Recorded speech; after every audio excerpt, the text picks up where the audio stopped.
Good morning, everyone. Thank you for your patience. I'm running behind schedule because we had a really wonderful congressional prayer breakfast this morning, and it was didn't seem long, but it took longer. And I wish you could have heard, and perhaps you did, hear the president's speech. It was lovely. I had the privilege, invited by our bipartisan leadership, Mr. Adderholt and Mr. Vargas, who headed up the breakfast, to present a prayer for unity from the scriptures.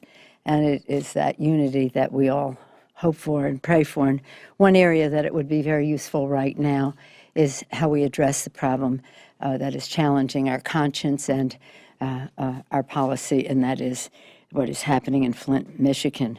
Yesterday, as I'm sure you're aware, the House Oversight and Government Reform Committee held a hearing on the outrageous situation in Flint. As many as 9,000 children under the age of 6 were drinking water and bathed in poisonous water for more than 1 year. Many of them could face lifetime damage from the lead exposure, but hopefully we can save them from that the sooner we act. All this happened because of decisions that were made by emergency managers appointed by the governor to save money on drinking water in a working community. Many of those responsible for this crisis were not called before the committee yesterday. And so yesterday, Oversight and Government Reform Democrats wrote to Chairman Chavez to demand that Governor Rick Snyder and Flint's emergency managers be asked to testify. Flint's Congressman Dale Kildee and Congresswoman Brenda Lawrence and the entire Michigan delegation, they've been phenomenal, urgent voices for the families of Flint suffering from a man-made catastrophe. It's so tragic. On Wednesday, House Democrats will, on our Steering Policy Committee, will hold a hearing on this crisis. Mr. Kildee has introduced a bill that addresses some of the humanitarian concerns as well as the infrastructure concerns. He and Fred Upton, the chairman of the Energy and Commerce Committee, also of Michigan, have co-sponsored, co-authored legislation which essentially says that EPA should be able, it loosens the restrictions on EPA from giving direction to a local entity, as they were constrained in this case from doing. I think all unity breaks down every time the subject of financial services comes up around here. As you know, there's a bright spotlight, really a harsh bright spotlight on what government does and how it relates to the financial services industry. Democrats are trying to work in good faith, trying to come to agreement on some of the bills that the Republicans were putting forth. The Republicans just outdid themselves yesterday. H.R. 766. H.R. 766, I never know what any of the numbers are, but let me tell you what that one is. You recall certain judgments that were made recently. $13 billion against J.P. Morgan Chase, $16.7 billion against the Bank of America, $5 billion against the Goldman Sachs, and $1.4 billion against Standard & Poor's. These were settlements from major financial institutions in cases of mortgage fraud. Cases of mortgage fraud. What this bill that is on the floor today would say, that it would defang the Justice Department. Federal prosecutors would be unable to prosecute fraud committed by big banks under FIREA. For those of you who, FIREA is a bill that was passed after I was on the banking committee at the time, so I lived through this, the savings loan scandal. You remember from your history books, if not remembering from actually being aware of it at the time. The savings loan scandal was a disaster, and the bill that was passed was called FIREA, and that bill gave the Justice Department the ability to prosecute in cases of fraud. And that's how those judgments, 13 billion, 16.7, 5 billion, 1.4 billion, those judgments were made. This bill on the floor today says you cannot charge banks. The only investigation you can do of banks if somebody does damage to the bank. Can you imagine that? Can you imagine that with all the mortgage fraud that went on in our country, with the admission in the settlements of these big sums of money, which maybe these big banks think is the price of doing business, but hopefully it will result in a change of behavior. So this is one of those places of trickle-down middle income. Who are we here? Whose interest are we here to protect? Who has the leverage? The homeowner or the banks? They have no vulnerability, no exposure under 766. As you know, also this week we had an area of disagreement on the reconciliation bill. I won't go on to Groundhog Day because that'll sound too much like Groundhog Day, my saying over and over again what they have done over and over again. But it was the 63rd vote to repeal or undermine the Affordable Care Act and the 12th vote to attack women's health in the 114th Congress alone. This bill would have taken family planning and life-saving preventive care away from millions of women across the nation and shattered the affordable health care of millions of Americans, as many as 22 million Americans. We need good-paying jobs, we need higher wages, we need bigger paychecks, more security in finances and in the communities, not endlessly recycling this Republican ideology of no government. With that, I'd be pleased to take any questions you may have. Yeah. Sorry. No questions? I have a question. Yes, ma'am. Defense Secretary Ashton Carter has ordered that all combat roles in the U.S. military be open to women. Will you support any action by Congress to roll back or restrict the use of women in combat by the U.S. military? Will I support actions to restrict? Yes. No. I think that women can. It's an individual thing for men and for women as to the task, but I support removing any barriers to women serving in the military, including becoming commander-in-chief. Yes, sir. Did TPP come up at all at the Democrats' retreat last week, and if so, what was discussed? TPP came up in the context of a presentation by AFL-CIO President Richard Trumka. He presented his point of view. It was not a strategy session, or it wasn't really a lot of debate, because there were other questions that people had about some things that appear to be more immediate, and TPP, from all I hear, may not be that immediate, but we'll see. Yes, ma'am. Senate Democrats are preparing to block an energy bill because they about the Flint water crisis. And you say, I'm wondering if you can elaborate a little bit about what your plans are. I know you said you're going to get a hearing, and I wonder how, if there's a unified strategy here, what should happen next. I wonder if you can expand on that. Well, I'm disappointed, and our chairman of the CBC, Mr. Butterfield, has written a letter to Senator McConnell to say, do more for Flint. And in that way, of course, it would move the energy bill, because it's an energy bill that addresses some of the challenges that we have in infrastructure as it relates to energy, and I would hope it could go forward. But it shouldn't be held back because they're being too meager in addressing the Flint situation. So I'm hoping that they will listen to Senator Stabenow and Senator Gary Peters in their legislation. It's similar to, has something in common with what Mr. Kildee is doing, except theirs is $600 million, his is $765. His bill was introduced later. He has very carefully crafted what actually could be, that there's an absorptive capacity for that would be used, that would make a difference in the lives of the children and in a longer-term meeting longer-term infrastructure needs. How we're proceeding, we're taking our lead from our Michigan members who see firsthand the consequences of this really unconscionable decision on the part of the governor of Michigan to have have these kids at the mercy of this poisonous water. I would hope that we could have an objective review of the facts.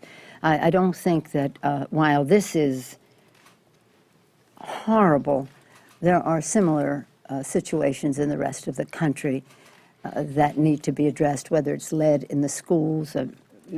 I could give you chapter and verse of what our members have told us of their concern. This is more than a canary in the mine. This is something, a very big, loud noise about why we need to address our infrastructure challenges. What we find is that no maintenance is the most expensive, both in terms of health and in terms of quality of life, commerce, all the other reasons we should be doing infrastructure. And so next week, the Steering and Policy Committee will be holding a hearing to put some facts on the record about how we should go forward. It's terrible. How do we get there? It's interesting to know. But what we need are positive initiatives as to how we go forward to protect these children and other children who may have some exposure or vulnerability in their communities. We have to learn from this. A politics question, if I may. Oh, my gosh. Did we talk enough policy to allow us a political question? What was it, fourth or fifth is the purpose? Is Hillary Clinton a progressive? That is being debated right now. I think Hillary Clinton is a progressive, yes. I think that we had three great progressives in the race. I'm very proud of Martin O'Malley in the race that he ran. I think everybody is impressed by how Senator Sanders has eclipsed any other voices other than Mrs. Clinton's as we go forward. He's a great progressive as well. But Mrs. Clinton has, who sets the standard for progressive? Let me tell you, some days I'm the darling of the progressives, and the next day, or maybe later in the same day, I am the target of the progressives. One thing about progressives is that they have a very high standard and a high percentage of agreeability, that is to say, being consistent with everything that each of them believes is a standard that they set. But when it comes to how we decide what our budget is in our country and how we allocate our resources in terms of investing in our children in the future, investing in our values, when it comes to her work with children for her whole life, the list goes on and on about her progressive credentials. There's no question about Bernie's credentials. Yes, ma'am. Yes, ma'am. So the Pentagon has said that ISIS forces in Libya have grown to as many as 6,500, which is about double compared to a year ago. How concerned are you about their growth, the growth of ISIS in Libya, and should we expand our focus to fighting them there as well? I'm very concerned about the expansion of ISIS any place, and in this particular, apropos of your question, in Libya. So I was interested in what the Secretary of State had to say about how we help build a stronger political infrastructure in Libya, how people come together there to have a unity government that we can help fight ISIS in their own country. Yes, sir. Can I go back on Flint for a minute? Some Republicans have suggested the best way to get money for Flint would be to have it declared a federal disaster area, open up a lot of money from FEMA. Is that something you support? The White House so far has not done. Well, they're saying that because they want to take all the responsibility away from them. That money is money for natural disasters. That money is not there for political disasters. And what the governor did was a policy disaster of the highest magnitude. Now, should there be some kind of matching and a formulation that we can come up with to help the children? But I think people have to understand the serious. Look, I'm a mom, and you've heard me say so many times, one of the reasons that I'm even involved in politics and government is because as a mom, I can't stand the thought that 1 in 5 children in America lives in poverty. as much as I love my own children, I don't think it's good for them unless we share our concern with all of the other children of America and in the whole world. And as a mom, I know that I could do many things for my children. I could even homeschool them. But I cannot assure the quality of the air they breathe, quality of the water they drink, the safety of the food they eat. That is a public responsibility. It could be public and private and nonprofit, but there's a strong public role in how we keep clean air and clean water. That's our responsibility. So if a decision is consciously made to transfer poisonous water to children in a city and then say, why don't you just bail us all out? Well, I think there has to be some sense of responsibility. In my view, we have to do whatever we need to do for the children. There are some infrastructure needs that are there, about the pipes and all the rest. But many of us have been for decades talking about the fact that many of our water systems in the country are so old, they're made of brick and wood. Brick and wood, does that sound like something you want to drink and bathe in and the rest? So I haven't seen, if it's a reflection of their level of concern, just carte blanche, well, I'm glad they're that concerned. But I think we really have to take a look at what we really need to do and how to make sure this doesn't happen again, and how the FEMA funds, because tomorrow you could have another natural disaster. And there are emergencies. This is a man-made emergency. It's similar to Katrina in this respect. Katrina was a natural disaster.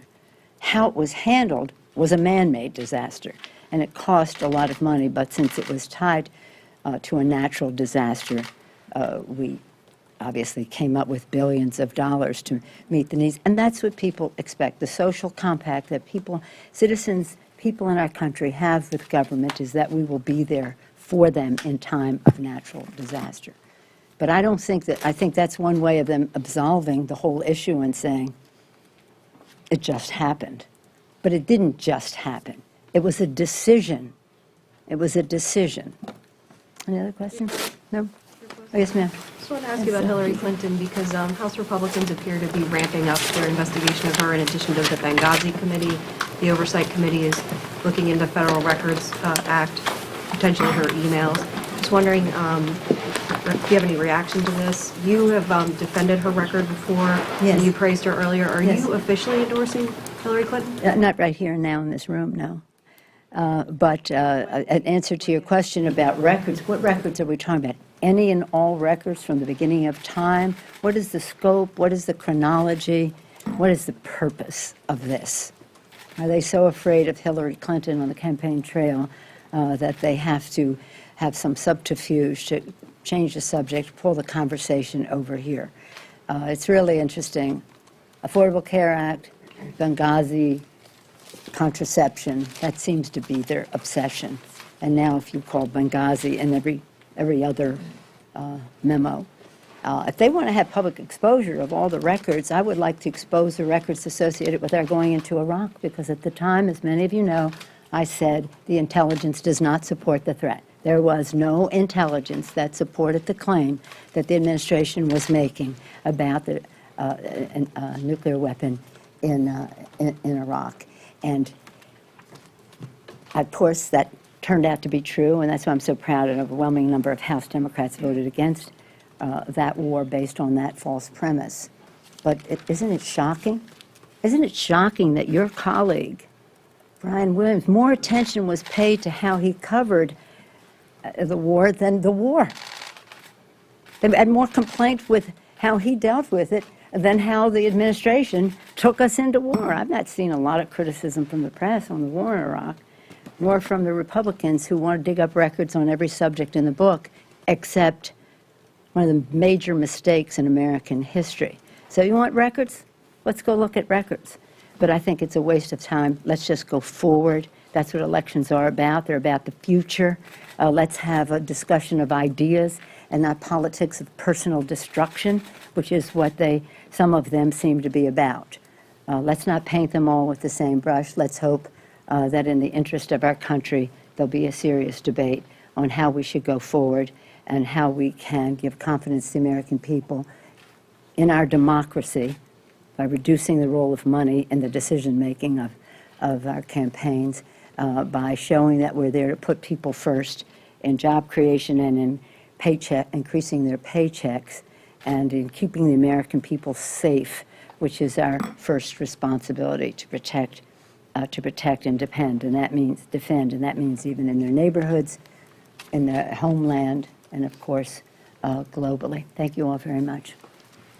Important question. Did you see Steph Curry last night in person? I saw the game. He scored 51 points. Did you go? Yes, I went. Okay. That was my daughter and my son, and John Burton's daughter. That's a name that's in the past here. We had our San Francisco cheering section. It was interesting to me because, when I've gone to the Nats, I love the Nationals, but not when they're playing the Giants. When I would go to those games, and where's our friend who's not here today, our sportsman? When I'd go to those games in my orange jacket, I'd be like, oh my gosh, there are tens of thousands of people here and maybe 100 Giants fans. But last night in the arena, there were lots of people cheering for the Warriors, and of course there were lots cheering for the Wizards. And the Wizards played their guy got 40 points, but Seth got 51. It was a great game. And today, later after votes, we're going to the White House, where they will be received by the president as the champions from last year. As you know, is the custom. Whoever wins, whether it's baseball, basketball, football, whatever it is, they have their moment to be recognized in the White House. It's usually a long time after they actually win the championship, because it's when they're playing in the area, and that's sometime later. So yeah, I was there. It was a great game. It was a close game. It was it was competitive. Yeah. For a while. More so than we thought it was going to be. Yeah, the first half. You know me, I never He had lose 25 in the confidence. first quarter. Curry had 25 points in the first quarter. Yeah, he had 51 at the end. Yeah, it's crazy. Thank you.